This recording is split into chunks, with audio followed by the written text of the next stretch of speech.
Olá, minhas vítimas! Sejam bem-vindos ao novo episódio do Nerd Killers. E hoje vamos falar sobre uma coisa que todo mundo gosta, que é quadrinhos. E esse é o vídeo parte 2 da Era dos HQs. Sim, a gente vai falar hoje sobre a Era de Bronze, a Era Moderna.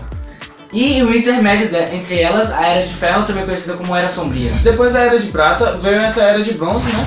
E a Era de Prata tinha aquele conceito mais científico e tudo, só que aqui o quesito adulto tornou-se cada vez maior.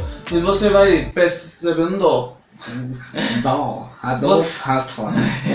Você vai percebendo que vai aumentando sempre, né, a maturidade dos quadrinhos e tudo, e aqui não é diferente. E durou mais ou menos de 1970 até por volta de 1985, 86. Temos como exemplo a HQ do Conan Bárbaro, que apresentava um terror muito mais erótico, muito mais violento, fazendo com que as HQs começassem cada vez mais a apresentar temas adultos, rejeitando o código que foi imposto no final da Era de Ouro. E aí muitas editoras grandes como a Marvel não estavam reconhecendo mais o código. Por exemplo, da história do Harry Osborn, ele acabou entrando em um vício em drogas, e aí o título do Homem-Aranha teve um foco nas drogas, assim. O Stan Lee mesmo disse que pensou nessa história para mostrar às crianças o risco que a droga pode trazer e tudo. As histórias estavam deixando de ser só histórias para divertimento, só infantis, e estavam apresentando agora uma moral.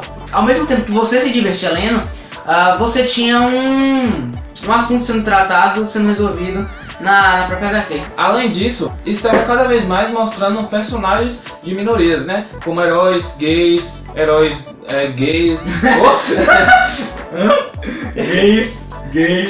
como negros, gays, mulheres até, né? Sim.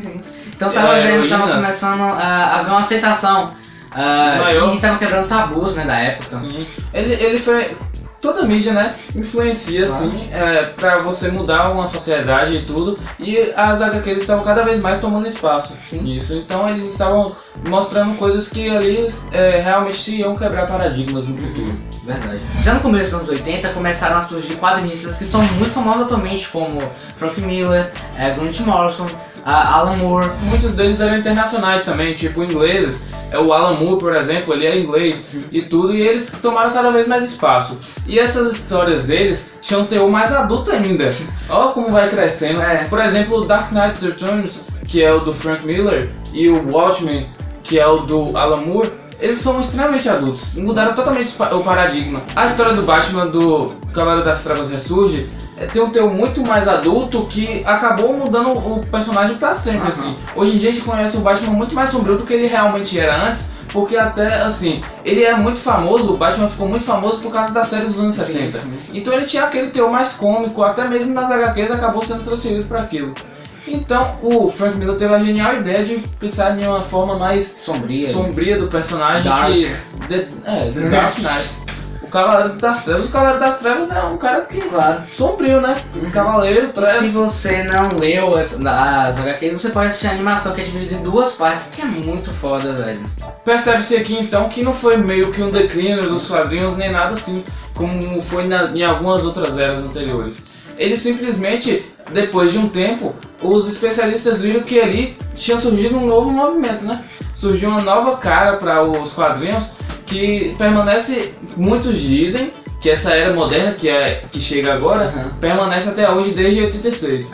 Mas alguns falam que não, porque a década de 90 sofreu uma coisa bem diferente, a gente pode dizer. Que eles focavam muito mais no desenho em vez do enredo. Eles estavam focando tanto na arte que ficou uma coisa meio estranha. Isso a gente chama de...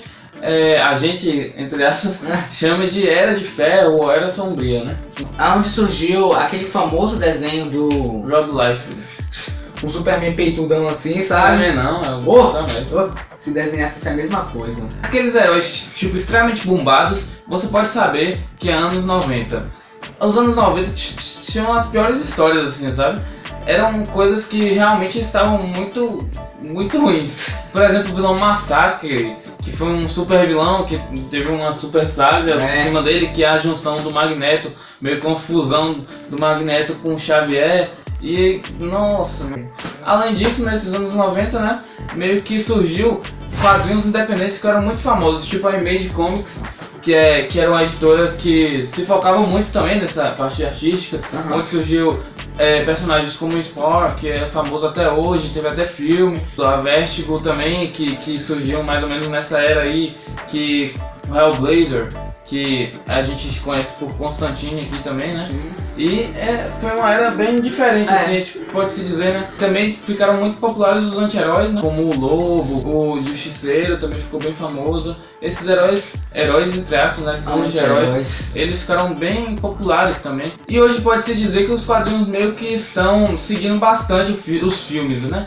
Porque eles meio que se adaptam ao que o filme quer. Por exemplo, a Marvel, ela meio que cancelou as HQs do Quarteto Fantástico porque os direitos não estão com ela. E diminuiu a quantidade de títulos dos X-Men, pois os direitos, né, cinematográficos pertencem à Fox. E eles só não cancelam os X-Men mesmo porque é muito popular lá, né? E tudo, mas eles estão tentando voltar a alavancar ali os Inumanos, né? Que são os X-Men falsos, né, genéricos, pra substituir os X-Men. Mesmo os chefões das editoras mesmo os chefões das editoras meio que limitando, né, o poder do quadrinista ali, eles têm histórias muito boas até mesmo hoje em dia. Tipo a saga que teve agora do Demolidor, também o do Cavaleiro das Trevas, que teve nos Novos Capitões, foi muito interessante também. Legal. E ainda mesmo assim, né, mesmo com todas essas limitações, eles ainda conseguem fazer histórias muito boas. Então pessoal, estamos ficando aqui com mais um episódio do Nerd Killers. E a gente aqui, você tem que, claro, curtir, comentar, a gente tem pouco comentário, e compartilhar pra sua mãe, pro seu pai, pro seu cachorro, pra sua avó, pro seu padrinista. Com certeza, eu acho que o Alan Moore tá assistindo. Sério, velho? Não. Deixa o like aí, Alan, por favor. Assista aí, é nóis. Galera, valeu e até o próximo vídeo.